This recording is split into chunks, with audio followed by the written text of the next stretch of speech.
So guys आज हम बात करने वाले हैं हमारे तीसरे मैच की जो कि है केकेआर वर्सेस एसआरएच। और सबसे पहले हम बात करते हैं केकेआर के स्क्वाड के बारे में। सो केकेआर में जो सबसे बड़ा नाम जिसकी वापसी हो रही है, लास्ट साल वो ऑब्सेंट थे, वो थे श्रेयस अय्यर, उनके कप्तान। और क्या लगता है श्रेयस अय्यर कैसा खेलेंगे इस साल? देखिए बात ऐसी है कि अपना कॉन्ट्रैक्ट बचाने के लिए इंसान क्या क्या नहीं करता। पर बीसीसीआई से तो कॉन्ट्रैक्ट खो ही चुके हैं वो। सही बात है। कम से कम आईपीएल में खेलना जरूरी नहीं होता, इंडियन टीम के लिए खेलना भी जरूरी होता है। अब घर चलाने के लिए क्या नाम है आईपीएल का कॉन्ट्रैक्ट तो उठाना पड़ेगा। सही बात है, आईपीएल का कॉन्ट्रैक्ट उठाना पड़ेगा। और इस साल अगर क्या लगता है नीतीश राणा से बेहतर कप्तान कर पाएंगे?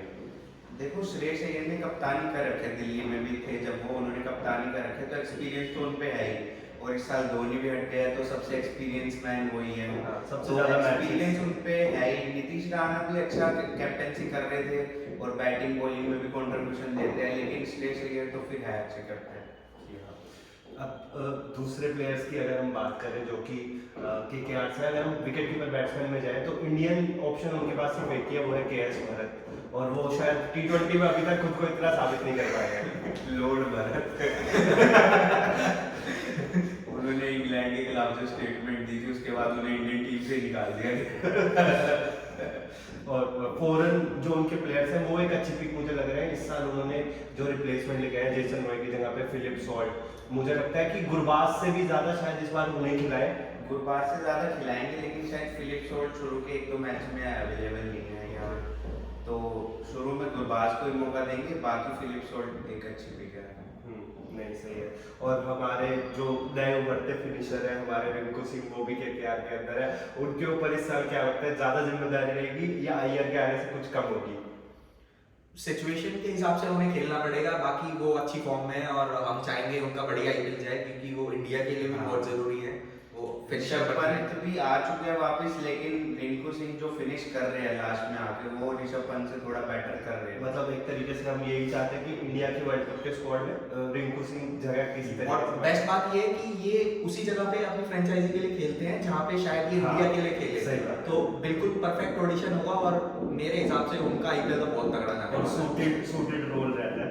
और हमने बात करी रिंकू सिंह, अय्यर और राणा के बारे में, जैसे हमने थोड़ी सी बात करी, पर जिस तरीके से वो लेफ्ट हैंडर टॉप ऑर्डर में रहते हैं और काफी अच्छा ऑप्शन रहता है केकेआर के लिए। केकेआर पे ये बेस्ट ऑप्शन है, राइट लेफ्ट का कॉम्बिनेशन उनके पास है। अगर राइट ही जाता है तो लेफ्ट भी उनके पास है, तो वो कॉम्बिनेशन उनका सही रहता है। हाँ, और राइटी लेफ्टी की कॉम्बिनेशन की बात करी तो एक ओपनर और है उनके पास, वेंकटेश अय्यर, दूसरे अय्यर जी, तो वो भी काफी एक पिछले साल तो केकेआर ने उनको काफी as a substitute player use किया, तो इस साल भी क्या वही स्ट्रेटजी रहेगी केकेआर की? हो सकता है, बट वेंकटेश अय्यर जैसा 2021 के आईपीएल में करेंगे, सबको लगा वन सीजन वंडर है, फिर 22 में वो कुछ कर नहीं पाए, फिर टीम इंडिया में भी आए, सबको लगा हार्दिक के रिप्लेसमेंट है, पर ऐसा कुछ नहीं है भाई। हार्दिक का रिप्लेसमेंट कोई नहीं है हमारे पास, क्योंकि वो बॉलिंग में बात खाते हैं, पर थैंक्स टू इम्पैक्ट रूल की उन्हें अब ज्यादा बॉलिंग नहीं करनी पड़ती। बाकी एज अ बैट्समैन वो बढ़िया है, अगर चलेंगे तो केकेआर का भला होगा। हाँ नहीं सही है। और केकेआर ने एक और पुराने रिक्रूट को इस साल वापस लेके आया, वो है मनीष पांडे। तो उम्मीदें तो कम है, पर क्या लगता है वापस से केकेआर के रगड़े आने के बाद वो कुछ नया करेंगे? ये सारा करा धरा है गौतम गंभीर का। वो याद करते हैं कि जब हमने पहले जीता था तो हमारे साथ कौन कौन था, तो उन्हें याद आया, अच्छा यार 2014 फाइनल पांडे बोल के जब मनीष पांडे सनराइजर्स में थे, वो लास्ट में स्टैंड कर गई थी। नहीं, बाकी मैं सीरियसली ये कहना चाहूंगा, जैसे पिछले कुछ सालों से पांडे फॉर्म में नहीं थे और लगा तो ज्यादा बॉल खेलते थे ये, पर मुझे लग रहा है आई थिंक अंडर गंभीर इस साल आपको पांडे वापस फॉर्म में दिखेंगे। हो सकता है बिल्कुल। और फॉरेन प्लेयर्स की अगर मैं बात करूं तो दो बैट्समैन हम डिस्कस कर चुके हैं, एक बैट्समैन और है इतने नोन नहीं है, शेफन रदरफोर्ड, तो क्या इन्हें भी यूज करते हुए कहीं ना कहीं स्टेज में नजर आ रहा है? जैसे रिंकू सिंह फिनिश करते हैं वैसे ही वो भी एक फिनिशर है, लेकिन रिंकू सिंह की जो हिटिंग है वो अच्छी है, तो इसलिए उनको इतना ही। और वहाँ पे भी बात आ जाती है कि आपको 4 ही फॉरन खिलाने हैं, तो देखो अगर वो फिट होते हैं नहीं होते हैं। और फॉरेनर्स की बात करी, हिटिंग की बात करी, तो एंड्रे रसल का नाम ना आए ये तो हो ही नहीं सकता। 4 फॉरनर में एंड्रे रसल हो गए, रहमानुल्लाह गुरबाज हो गए, और बॉलर में हमारे पास मिचेल स्टार्क सबसे महंगी पिक जो इन्होंने ली है। तो एक प्लेस और रह गई जिसमें सुनील नारायण आ जाएंगे, तो बचना ही नहीं है। रसल द मसल पावर हमेशा से ये एक बहुत बड़ा इम्पैक्ट रहा है। शायद अगर 25 बॉलों में 70 रन भी चाहिए और रसल क्रीज पे हो तो शायद एक समय के लिए बंदे सोचते हैं कि यार अगर रसल 100 मैच जिता के जा सकता है, लेकिन सामने स्पिनर हो तो वो एक बॉल में आउट हो जाएंगे। नहीं देखो 2019 का अगर आईपीएल आपको याद हो तो वो आते ही स्पिनर को तोड़ते थे, चाहे 40 पे 4 हो या 140 पे 4 हो। और मैं थोड़ा इंस्टा उनका फॉलो कर रहा हूँ, मुझे लग रहा है वो बहुत हार्ड वर्क कर रहे हैं। तो आई थिंक एक ब्लास्टिंग सीजन आने वाला है आंद्रे रसेल का, और वो वर्ल्ड जितना उनका बेस्ट आया वो मैं कहता हूँ आईपीएल में आ जाए, इंडिया के खिलाफ वर्ल्ड कप में ना आए। बिल्कुल आईपीएल में बेस्ट दिखाइए और उसके बाद रेस्ट दिखाइए। हाँ बिल्कुल। तो एक है आपका सुनील नारायण। सुनील नारायण जैसे कि बोला एक 4 प्लेयर्स में से वो एक रहने वाले हैं।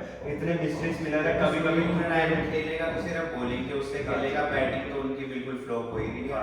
लेकिन एक वरुण चक्रवर्ती भी है, तो इन दोनों में से अगर दोनों को लेके जाएंगे तो बाकी स्पिनर्स के ऑप्शन खत्म हो गए, तो वो तो पता चलेगा। या सुनील की अगर 20% की वो जो उनकी 10 साल पहले वाली स्पार्क वापस आ गई ना बॉलिंग में तो बहुत मजा आएगा। पर वो बहुत सालों से अब वो गायब है, लेकिन उनका एक्शन भी तो बैन हो गया ना, तो नए एक्शन से बॉलिंग जब से उनको एक्शन से मतलब उनका बैन हुआ है, चेंज हुआ है, तो वो वाले सुनील नारायण वो नहीं रहे हैं। वरना 2012 से 15 तक उन्होंने जो जादू बखेरा है उसी के बेसिस पे अभी तक वो खेलते आ रहे हैं, ये उन्होंने ट्रैक कर रहे हैं, खेलते आ रहे हैं बिल्कुल। और बाकी के अगर ऑलराउंडर्स ऑप्शन की बात करें इंडियन उसमें, तो एक हमारे पास थोड़े बहुत कम नोन रमनदीप सिंह है और एक है अनुकुल श्रीधर रॉय जिनका थोड़ा यूज भी करती है केकेआर।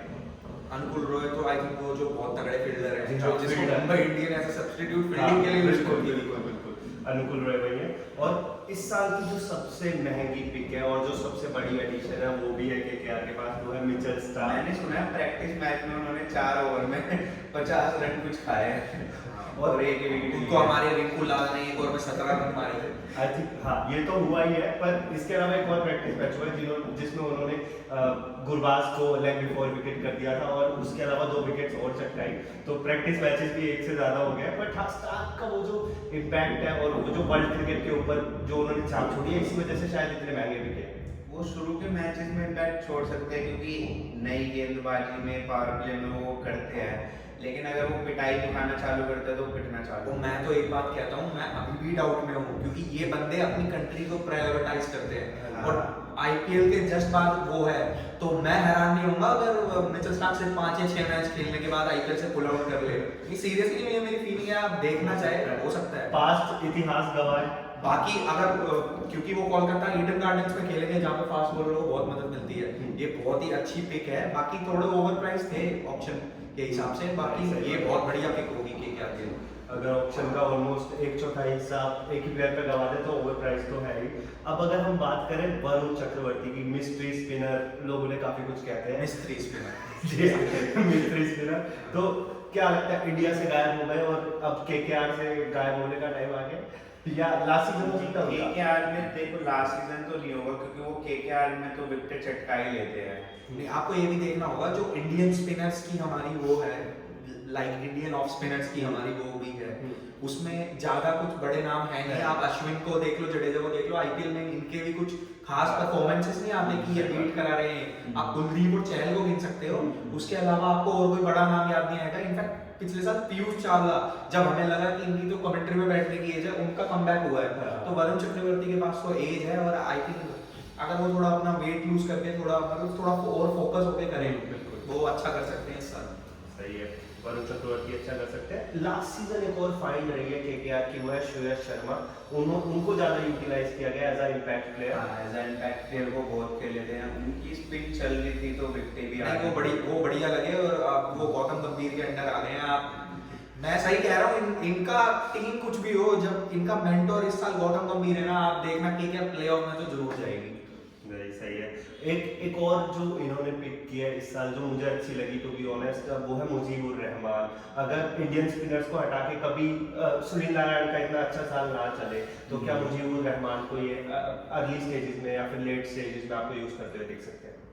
मुजीबुर रहमान बिल्कुल यूज करेंगे क्योंकि सुनील नारायण जो हमने बताया था 10 साल पहले वाले तो नहीं रहे, तो और बैटिंग भी उनकी फ्लॉप है, तो अगर स्पिन की जरूरत पड़ेगी तो मुजीबुर रहमान जरूर। और अभी शायद मुजीबुर रहमान ने किसी टीम के खिलाफ अर्धशतक भी लगा दिया था 24 बॉलों के आसपास, थोड़ी बहुत बैटिंग भी हल्की दिखाने लग गए। हाँ, तो ये भी है। और जो एक और केकेआर ने एज अ रिप्लेसमेंट पिक लेके आया है, आई थिंक उनके पास मुझे याद नहीं आ रहा कौन से प्लेयर थे, बट उनकी जगह पर अब दुश्मन से चमीरा ले आया है।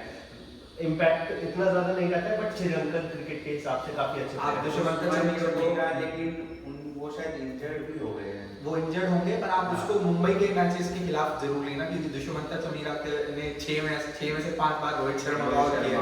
तो केकेआर फैंस, क्योंकि वैसे भी आपको मुंबई जो है हॉन्ट करती आई है, स्टैट ऐसा ही है, वो केकेआर 7-8 मैच जीते हैं, मुंबई 20 जीती है। और रोहित, और ये गौतम गंभीर के वर्ड्स है कि मेरे को ना धोनी से डर लगा आज तक, ना विराट से, ना एबी डिविलियर्स से, पर जब भी मैं मुंबई इंडियन और रोहित शर्मा से खेलता था, भाई साहब मैं 2-2 घंटे लगाता था सोचने में कि कल हमें क्या करना है, कि इसको कवर अप करेगा। तो गौतम गंभीर दुश्मंता चमीरा, ये आई थिंक गंभीर ने ही खरीदवाया। जी हाँ। तो अब हमारे पास जो इंडियन पेस बॉलिंग ऑप्शंस है, अब हम उसे डिस्कस करेंगे। चेतन सकरिया को ये लेके आए हैं इस साल अपनी टीम में। यंग लड़का है, क्या लगता है बेटर कर सकता है? मौका मिलेगा तो करेगा, अगर मौका नहीं मिलेगा तो बेटर कर ही नहीं इनके रहा। पास लास्ट सीजन के भी 1-2 ऑप्शन थे शायद जो अच्छा परफॉर्म कर रहे थे, तो इन्हें अगर मिलेगा तो सही बात है। लास्ट सीजन के ऑप्शंस के बारे में कहा, जैसे हर्षित राणा और वैभव अरोड़ा, इन दोनों को लास्ट सीजन हर्षित राणा ने थोड़ा परफॉर्म करा था जी अच्छा, हाँ। तो अगर मौका मिलेगा सकरिया को तो वो भी परफॉर्मेंस निकालेंगे। इनके अलावा एक और इन्होंने जो इस साल इंक्लूड किया वो है शकीब हुसैन, और ये थोड़े डोमेस्टिक के प्लेयर हैं, इन्होंने डोमेस्टिक में काफ़ी अच्छा परफॉर्मेंस दिया, इसलिए उन्होंने केकेआर ने हायर किया इस साल। सो ये था हमारा केकेआर का स्क्वाड। अब अगर हम बात